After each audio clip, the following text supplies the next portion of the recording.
In today's show, we look at buy low and sell high trade targets, overperforming and underperforming players. Michael Bolton.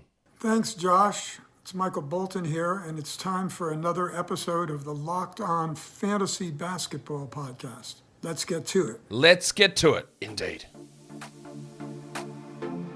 You are Locked On Fantasy Basketball, your daily fantasy basketball podcast, part of the Locked On Podcast Network.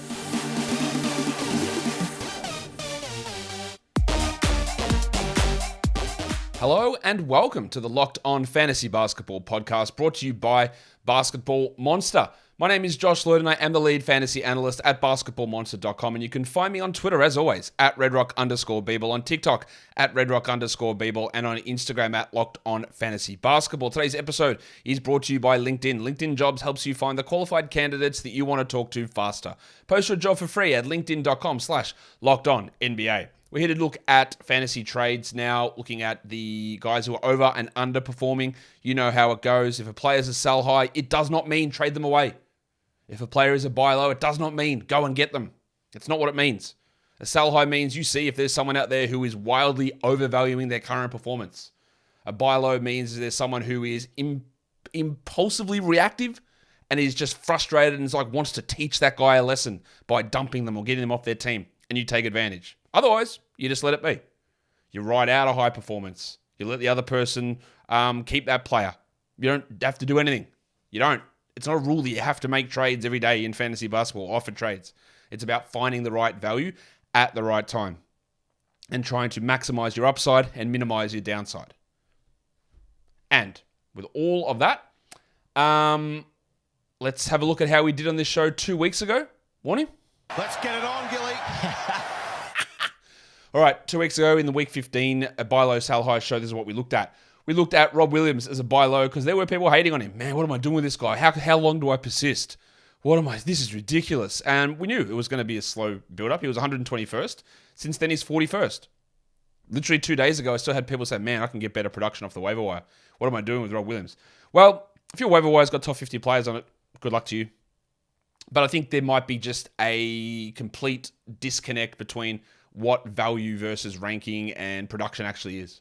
Because he's not at his best, for sure. He's not 100%, but he's still pretty good, Rob Williams. Right? We're still getting some okay numbers. And understanding what people give you and what they're supposed to give you versus arbitrary ranking numbers is really important to note.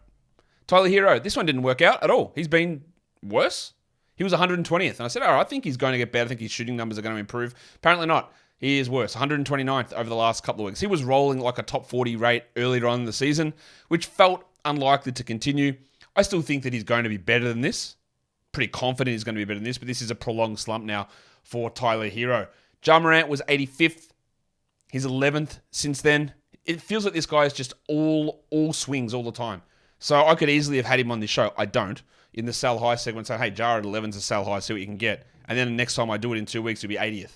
He just goes back and forward so often. But if you sold high on him, good win. LaMelo Ball was 63rd. He was... not sold high, if you bought low on Jamal Murray. LaMelo was 63rd. He's 15th since then. 15th, I think, is about right for LaMelo as we move forward. So that was a good win there. This one didn't work. Obviously, he got hurt in the middle of this. OG Anunoby, 132nd, and he's 244th since then. He's played 1.5 games. I think he played 40 minutes total since that happened, and obviously we couldn't get anything good out of him, and now he's injured still, and we don't know what's happening with the trade. Still think that him at 132, if you bought low, while it didn't pan out in the next 2 weeks, I still think it is going to pan out in the future, but it has not been great over the next 2 weeks. In terms of the sell highs, Drew Holiday was 12th. He's 102nd since then. That's swung too far in the wrong direction. He will end up now being a bit of a buy low if you can get him at that price. This was before the Chris Middleton return, and Drew was doing some pretty amazing shooting stuff, so he's going to drop off. We had the delicate dancer, Alperen Sengun, as a sell high. It's a delicate dance in just 17 steps. He was 17th. Since then, he's 35th. I think he probably settles in the 30 to 50 range. So maybe he can drop a little bit from here. Maybe he can goes up a bit from here. I don't know. But that 17 was unlikely to stick. I don't know when Kevin Porter's coming back. That'll be the big test to see what Sengun's assist numbers look like when Porter returns. Timothy John McConnell, we wanted to get out ahead of this one before Halliburton returned. He was 23rd. He's 101st since then. He's going to be 180th really soon. Hopefully, you're able to cash in for any sort of top 100 player for McConnell because his value is cooked. Sadiq Bey actually improved. Interestingly, he was 65th, and they have moved him back to the bench, yet he's still 60th. I don't think that 60 is a realistic expectation for Bey as we move forward, but shout out to him. He's been really strong over this period of time. And Keegan Murray, that was an obvious one to me. He was 75th. Since then, he's 197th. It's all about sustainability on three-point shooting with him. And he was shooting at like 46% from three, I think, over that time frame. He dropped way off. Yesterday was really good for Keegan, and that pushed him back up. But he still sits to me as a back-end 12-team league guy, probably worst guy on your roster, who will have really strong periods and really poor periods based on hot streaks and cold streaks. And he's even more prone to that, because the way Mike Brown runs things is that when he shoots well, he gets more minutes, and when he shoots poorly, he gets fewer minutes. So not only does it impact his overall percentages, you get lower volume when he shoots poorly too, so he can't even rack up some rebounds or get a couple of extra cheap points. And that's a double hurt on Keegan Murray and his overall production. Let's go straight into the buy lows now, and we're going to start with Al Horford. Framing it this way, if you want to drop Al Horford, I don't really care a huge amount, especially if you're in a points league, because he's averaging only 24 fantasy points for the season. You don't need to have a 24 fantasy point guy pinned to your 12-team roster. You don't. You get much better value off the waiver wire. Don't worry about it. But he's also, this is for deeper, this show is not just all 12-team leagues. So if you're in a deeper league, he's better than this. He's averaging 17.5 fantasy points over the last 2 weeks. So he's got significant scope to improve. And in a category league, what is happening here? He's 115th for the season. If you do want to really, really care about turnovers, he never gets them, and that pushes him way higher. But again, to me, it exposes the folly in relying upon turnover ranks, because you look at Horford averaging 9, 6, and 2 with half a steal and under a block in a year, but he's a top 70 player. That to me is a ludicrous evaluation of where Horford has been this season. So, bearing that in mind, he's still 115th for the season, but he's struggling, 214th. Over the last 2 weeks, 210th in points leagues. And one thing I know about Al Horford, or any NBA player, is they won't continue to shoot 17% from two, which is what Horford has done over the last 5 games. He's played 32 minutes, so that's fine, but 17%. Now, he's at 35% from three in that same time frame. He's at 42 for the season. 35, 36 is fine. He might do that rest of the season, so I'm not looking at that. But there is no way, not a chance in the world that he will be a 17% two-point shooter. It's just not going to happen. He's at 55 for the season, and it has tumbled for sure. He's at 43 over the last 2 months. But 17, absolutely no chance. Usage is down under 10%. Not that he's a big usage guy, but 11%, 11.5 down to 9.8 is a significant difference. And also, he doesn't get steals. But when you go from half a steal, 1 steal every 2 games, to 0.2 steals, 1 steal every 5 games, that does make a difference. It makes a pretty significant difference. Actually, it takes you from being a guy who's a pretty large, or a negative in steals, to being a gigantic negative in steals, basically never getting them. But realistically, he's averaging 5 points a game. Just get that back to 9 or 10, and then you are talking about a back-end player, your 11th best guy, probably maybe your 10th best guy. That is just dog's ballsies. That 2-point percentage, that stands out. You know that's going to improve. It has to improve. It will guaranteed improve. I tell you, it's going to improve. I don't know what more to say about Al Horford's 2-point percentage. It's going to improve. And people will drop him, and you can probably get him for absolutely nothing in a lot of different situations. And especially in deep leagues, I'd be way more interested in doing that. Let's go to Orlando. I didn't mean to hit that, but we'll hit it now. Franz Wagner. Bit of a rough run of things for Franz lately. He's 201st over the last 2 weeks in category leagues, 124th in points leagues. He's averaging under 25 fantasy points versus 31 for the season. So that's a significant drop. So why? What has happened? The minutes are fine, 33 minutes a game, so we can rule that one out. His usage is down. That is a little bit of a concern, down from 24 to 19.9. Has there been any significant player return during that time? Well, there has been John Isaac, but he's playing 10 minutes a night. And I don't think that the crossover between John Isaac and Franz Wagner is all that immense that's causing Franz to lose 5% of his usage. So I don't think that's the thing. Everyone else is there. I think it's just a weird situation where his usage has dropped off, which obviously is a cause for concern. But the other thing that's happened is, much like Al Horford, he's not hitting his twos. He's at 54% from two this season. He's at 45 over the last 2 weeks. That's a big dip. It's 10 percentage points. Also, inexplicably, his free throws are at 60%. 60%. Like, again, you lose value on 2 percentages. Your scoring goes down. You maybe lose confidence. You take fewer shots. Your usage goes down. Your overall field goal percentage goes down. Your true shooting goes down. He's averaging 13 points a game over his last 7 games. He's a 19-point per game scorer this season. There is plenty of opportunity. Really easy stuff. Get 5 percentage points more on 2-pointers. Get 20 more on your free throws. Get 1 or 2 on usage, and you're already back at 100. That's how simple it is. So people are frustrated with Franz. People will look at this and go, man, now the Magic are healthy, he's being frozen out. And I don't actually think that's true. So if people are dropping him, obviously you pick him up. I don't think they are. But again, I try and take a lot of this on numbers, on valuation, but also what I hear and the way people complain about certain players. And if people are complaining to me about Franz Wagner and worried that all these guys coming back are killing him, then swoop in. Like, get him for the 120th best player. Get him for your 11th best guy, 10th best guy. And if you can't get him, if it still requires a top 80 player to get him, don't. Just don't. Just leave it. And see how he improves from afar. Today's episode is brought to you by LinkedIn Jobs. As a hiring manager or someone who has a small business, it is vitally important that you make the right decisions when you are hiring, because we know that getting the right people into your business is really the way for success in 2023. LinkedIn Jobs helps you quickly attract qualified candidates to your open jobs with targeting tools. They go beyond resume data by using insights from your job post, your company, and their 875 million member profiles to put your post in front of the most qualified candidates. I wonder when they update this copy. Like, when do they get the next million followers and we go to 876? I don't know. LinkedIn Jobs, let me know. Ideally, the most qualified candidates, you'll find them easy. And that's what LinkedIn does for you. They just put them right in front of your nose and go, here you go. Qualified candidates, sort through them. It's easy to screen them and rate the applicants based on your job qualifications, all on one platform. It's why small businesses rate LinkedIn Jobs number 1 in delivering quality hires versus leading competitors. LinkedIn Jobs helps you find the qualified candidates that you want to talk to faster. Post your job for free at linkedin.com/lockedonnba. That's linkedin.com/lockedonnba to post your job for free. Terms and conditions apply. Let's do another buy low. Let's go to Houston and talk about Jalen Green. And let's be honest, he smells like it's been really bad for him of late, but I have some faith. Much faith? No. Less faith than I had earlier in the season? Absolutely less faith. He is 182nd in category leagues, 100th in points leagues. I think a big way you can tell that, yes, he's been bad this season, but it's an extra level of bad is the points league production. He's gone from 32 fantasy points down to under 27. And 32 fantasy points is like a top 80 player. It hasn't been good for him, but that's okay. Top 70, top 80 is okay. So what's happened? Over the last 4 games, his minutes are down, only 30 minutes a game. So that's the number one thing. As he comes back from injury, we'll see that push back up.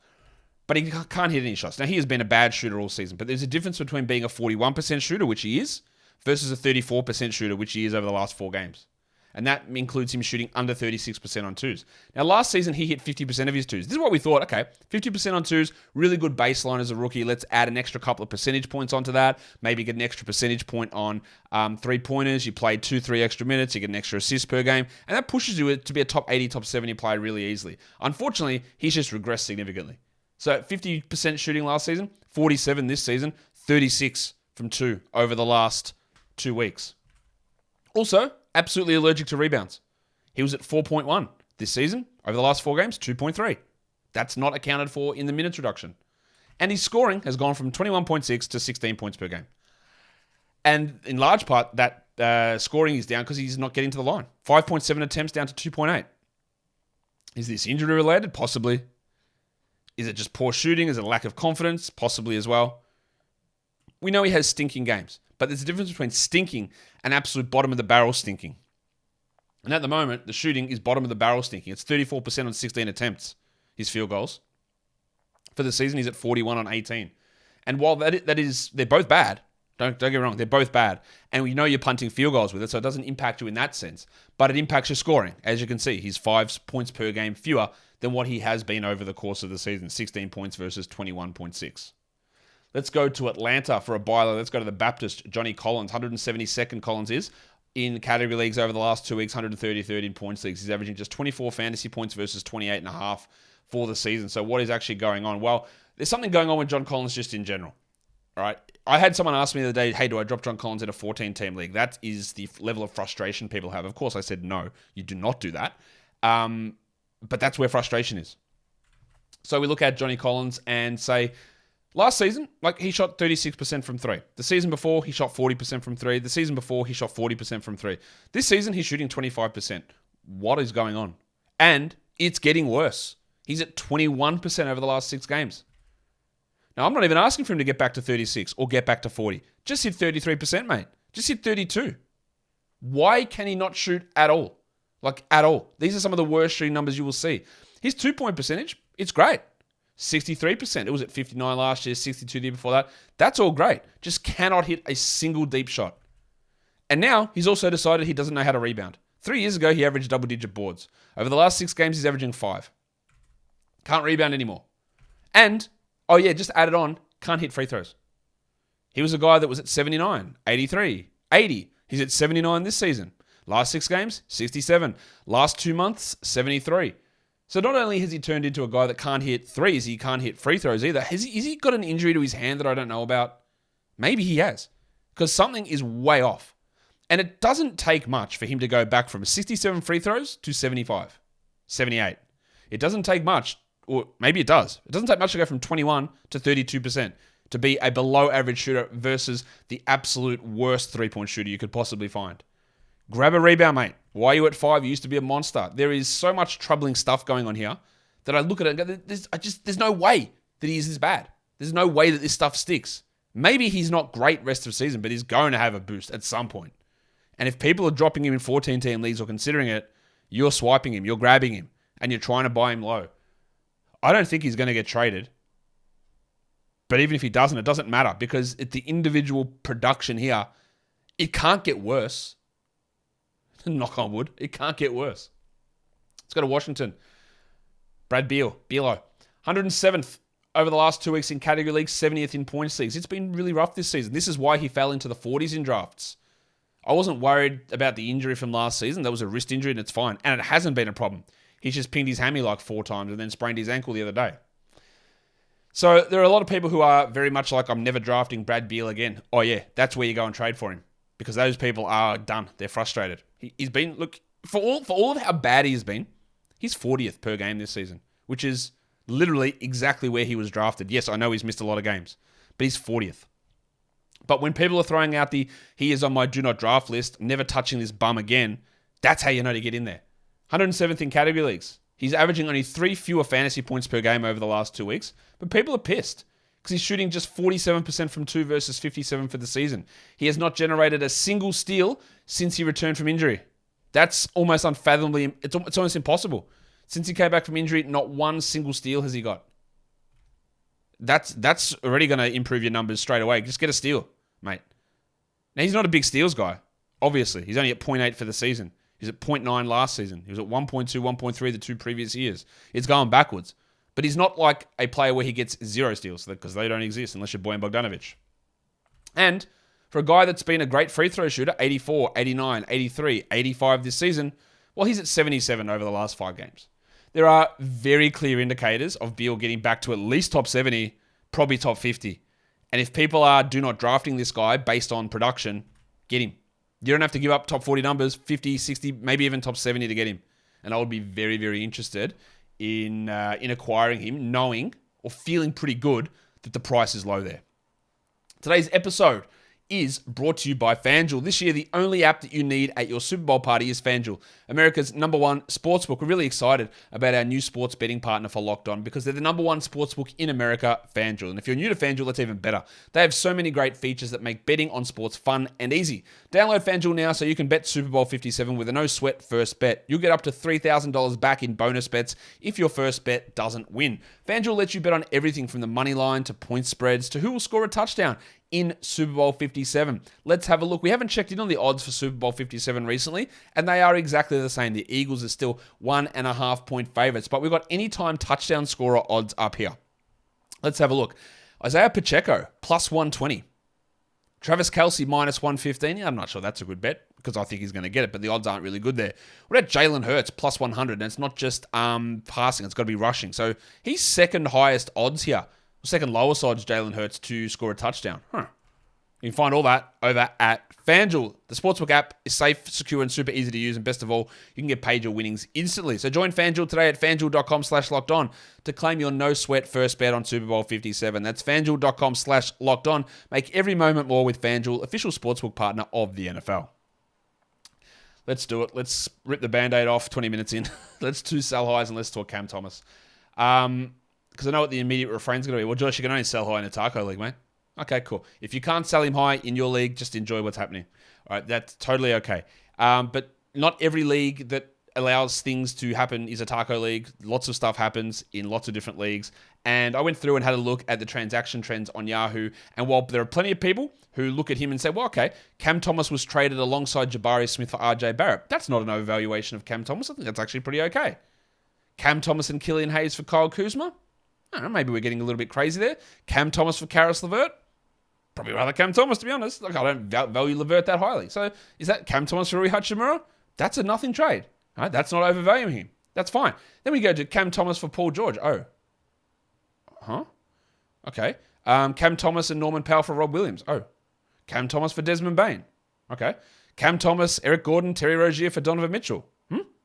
Cameron Thomas for Kyrie Irving. Cameron Thomas for CJ McCollum. Cameron Thomas for Rudy Gobert. Cam Thomas and Ben Simmons for Spencer Dinwiddie. Like, there's crazy things. Cam Thomas and Aaron Gordon for Zach LaVine. He's being used as a value-added sweetener or just a straight-up one-on-one trade. So you always want to accept offers. If you can get a top 70 player back, like if it's, I would do it for top 100, but I know a lot of you believe in Cam Thomas the way that I don't, long term. He's 63rd over the last 2 weeks. And you'll say, Josh, the last 2 weeks, it's not just because Kyrie is gone. It is just because Kyrie is gone. But it's also because numerous players have been injured. Simmons, Curry, Durant, now Kyrie's gone. Dinwiddie hasn't arrived. Finney Smith's out. There's just a lot of opportunity here. And even though you might say, well, he's earned a spot over Joe Harris, and I actually think that might be true, or he's a better player than Seth Curry. I disagree with that, but maybe he can get those minutes. Tony Warren's injury prone. I believe in that 100% as well. You can find a regular role for him. You could also easily construct a rotation where he's the 11th man and doesn't play every night. But you could find a role for him. But even if anything that I say about my skepticism of his minutes, if you say, no, I think he will start and play 30 minutes a night, or no, I think he will be their 6th man and play 28 minutes coming off the bench.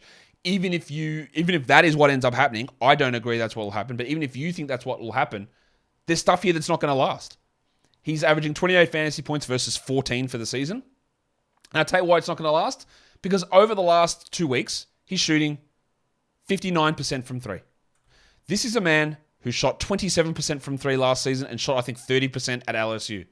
Yes, for the year, he is at 44% from three, which is obviously a really, really strong number. But I am not yet convinced, and maybe I can be, but I'm not yet convinced that Cam Thomas is an elite three-point shooter. I'm just looking at what his numbers are. He's at 29 of 66 for the season. Not a huge volume. He shot 174 threes last season and made 47 of them. So he had like a significantly larger sample size last season. This season, it's a ridiculously small sample size. And if I actually just double check his sample size on threes, over the last month, he's taken over half his threes. And that's, he just didn't play before that. So we can all agree, surely, that he's not shooting 59% from three. He's also running at 39% usage. He's at 29 for the season. And even that feels a little high. 39 usage is an insane number. Well, someone's got to take the shots, Josh, with Kyrie there. Yeah, but also absolutely not. Like, no one is running at 39% usage. I don't think Luka's not even running at 39 usage. Do you think Cam Thomas is going to run at 39% usage? No way. Like, that is going to fall away. And the 2-point percentage, I could easily make an argument that he stays at 53% from two. No problem. But it's still 5 percentage points higher than what it is for the entirety of the season. He was at 52 last season, so that's not that crazy. It's this that's crazy, the 3-point percentage. It's the usage that's crazy. It's even the minutes, which might not stick at 21, but he's averaging 23 points in 22 minutes. These are not realistic numbers. So you might look at him, and I could easily say, if you said, hey, I think he's going to be the 150th best player, Josh, and play 28 minutes a night, I'd look at you and go, yeah, I actually disagree, but I can see how it gets there. Joe Harris or Seth Curry get marginalized or hurt or traded or whatever. But you can't sit here and tell me that what he is doing now is anywhere remotely close to realistic. And it's all about seeing if there's a good offer out there for him in a trade and seeing what your valuation is. My thing with Thomas has been consistently, I think he's a really, really good scorer, an elite level scorer. I've said this all the time, but I've never really understood how he fits into a winning or successful NBA team with everything that he does being one-on-one. Like, it's just so much one-on-one stuff. How does he defend? How does he work in a team construct? And even these last couple of games, when he's on the court, he's taking half of every shot that's on there when he's on the court. It's just give him the ball and shoot, and that's really it. Like, he's running at 49 usage the last 2 games or 48 usage. Half of the shots are his. And on a real team, that's not something that will ever happen. So how does he actually fit into a smaller role? No one has ever questioned Cam Thomas's scoring ability and his one-on-one creation. No one has ever done that. But as I've said a lot of times with him, he sort of needs to be the number one guy to put up big scoring numbers, and I'm not actually sure how much that overall ends up helping the team. It's going to be one of the biggest stories to watch over the next couple of weeks, but there are very, very, very obvious indicators that this won't stick. Very obvious. And I can't wait for people to call me a hater. Love it. Let's go to the next one. Kristaps Porzingis. I was big on Porzingis this season. You know that. I picked him in the 3rd round of so many mock drafts, and I had him really high, like per game, like 18th or something. But we've got to be realistic here. Like, he's not this guy. He's not the 5th best player, which is what he's been over the last 2 weeks. He's not that guy. He's 16th in points leagues. He's averaging 47 fantasy points versus 42 for the season. It's a big, big difference. I'm not even going to mention injury risk, because obviously there is some injury risk. He's played 45 games, though. He's got some knee problems. We're all well aware of that with Porzingis. But it's actually production that's enabling me to go, I'm okay to get rid of him if I get the right value back. And I would think people change their tunes really quickly. Remember, you're injury prone till you're not. You're an Iron Man till you're not. And Porzingis has been healthy all season. Are people starting to lose that fear? That's where you got to inquire. Because he's shooting 45% from 3. He's at 36 for the season. Kristaps Porzingis is a season-long 39% three-point shooter. Absolutely believable. 45, no way. He's also a really good free throw shooter, but he's at 93% of them at the moment. And that's very, very hard to maintain on that volume. And if you go from unbelievably good, 93%, to just very good at 84%, it takes away 15, 20 spots of ranking sometimes. Like, that goes from a Z score of 2.15 down to 0.75. Big difference. And he's doing all this while being an elite 2-point shooter. Now, he's at 54% twos for the season. He was at 53 last season, 54 the year before that. But no, the last 4 games he's running at 61. So there are just significant indicators here with him that the shooting numbers from 3, from the line, from 2, and that means his overall field goal percentage, which sits at 56%, is going to come down. Therefore, his scoring is going to come down. Therefore, maybe his usage comes down as he just doesn't feel it as much and take as many shots. If I could get a top 15 player back for Porzingis, I would absolutely do it. Whether you can do it or not, I don't know. But it's worth inquiring. It's worth considering offers. And if you can't get it, it's just worth rolling with him. Obi's a big fan of Porzingis. He's decided to come in the room as I'm talking about him. Obi, do you want to come up? Oh, there we go. Nice interruption in the show. There you are, big fella. All right, let's talk about the next guy. It is the headmaster, Jamal Murray. I was sort of big on Murray. When all the initial rankings came out at the start of the season, he was listed like 140th. There were plenty of people saying, well, he's not going to play 30 minutes even until January. They're going to limit him so severely. And I really pushed back on that strongly. But I didn't expect what we're seeing at the moment from Murray. I was drafting him in the 60s, 70s most spots, and he's killing it this season. He's 60th per game, but recently he's dominating. 9th ranked player over the last 2 weeks, 17th in points leagues, averaging like 47 fantasy points versus 35 fantasy points. It's a big difference. So what's happening? Well, Jamal Murray is stepping it up in a number of ways. He's doing the combination which we all love for fantasy, but we all understand is risky. He's bumped his usage way up, 31% versus 26 for the season, and paired that with an elite improvement in efficiency. So he's gone from 26 usage and 58 true shooting to 31 usage and 66 true shooting. And he's done that by shooting 44% from 3. I actually think he is a 40% three-point shooter, but 40 to 44 or 45 is very hard to maintain. And then he's also taken his 2-pointers up from 50 to 60. And I think he can be a 51 or 52 2-point percentage guy. But to take your 2-point percentage way up, like 10 percentage points, your 3-point percentage 4 or 5 percentage points up, and bump your usage 4 or 5 usage percentage points at the same time, it's a really hard combination to maintain. And as you can see, He's doing it. It's pushed him into the top 10 on all these numbers, which I think are going to drop off. I've got him as a top 40 guy rest of season. So if I could trade him away for a top 25 player, I would do it. There is a realistic scenario he maintains 30 usage. He's getting a ton of shots. It's just that maintaining that usage while maintaining this true shooting of 66% to be literally one of the most efficient players in the NBA, it's just not something I want to stake my fantasy team on. Let's go to Portland. And this is a really good one to me, I think. Well, I did it, so I hope it's a good one. We're looking at Anfernee Simons. 39th over the last 2 weeks in category leagues, 60th in points leagues. He's averaging 34 fantasy points versus 32 for the season. So it's not a big points league difference, but in category leagues it is. And the common narrative that I will say all the time with Simons is, hey, he tends to struggle playing alongside Damian Lillard.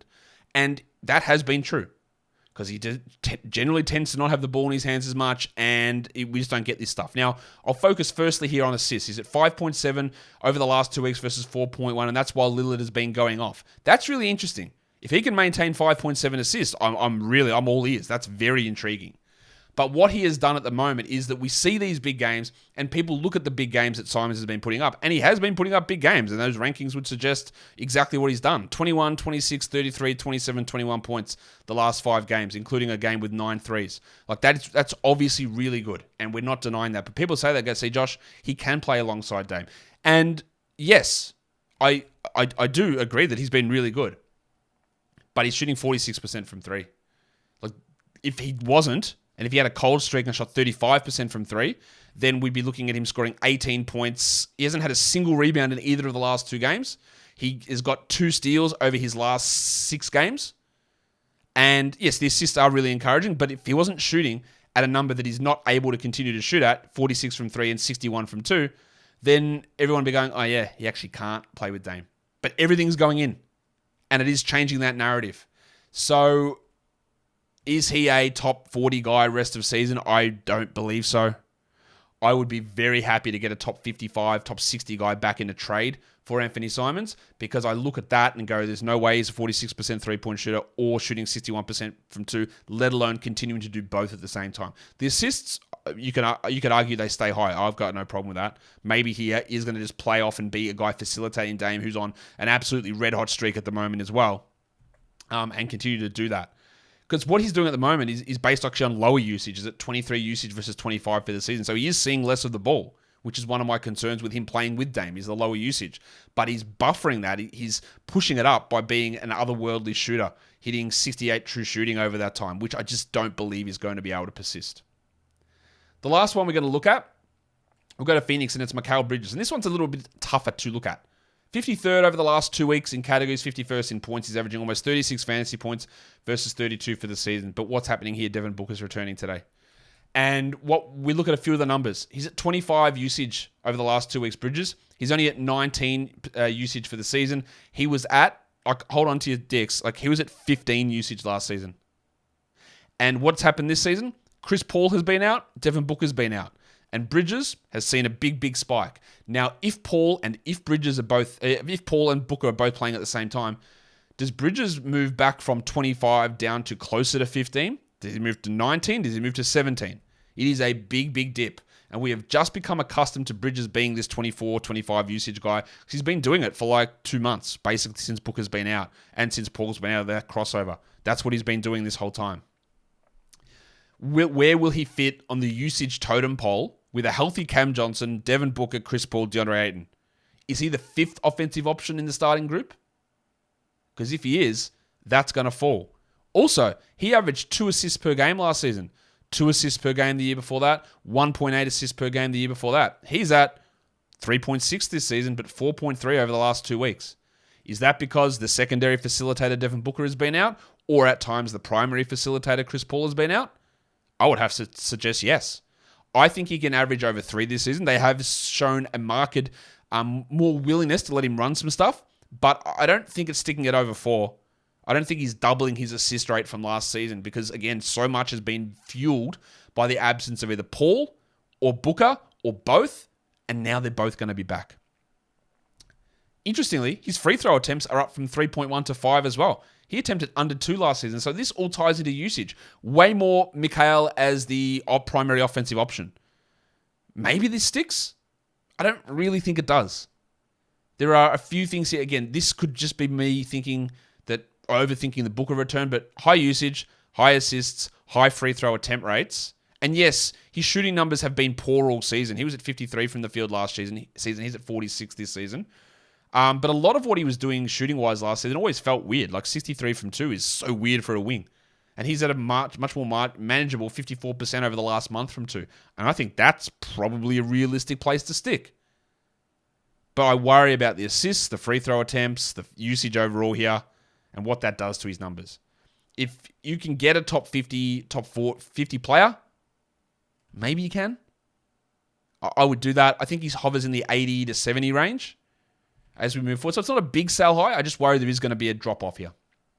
And that will do it for me today. Don't forget to follow this podcast on Apple Podcasts, Google Podcasts, Stitcher, Spotify, and on the Odyssey app. And if you are here on YouTube, thumb it up and leave your comments down below. Guys, we are done here. Thank you so much for listening, everyone.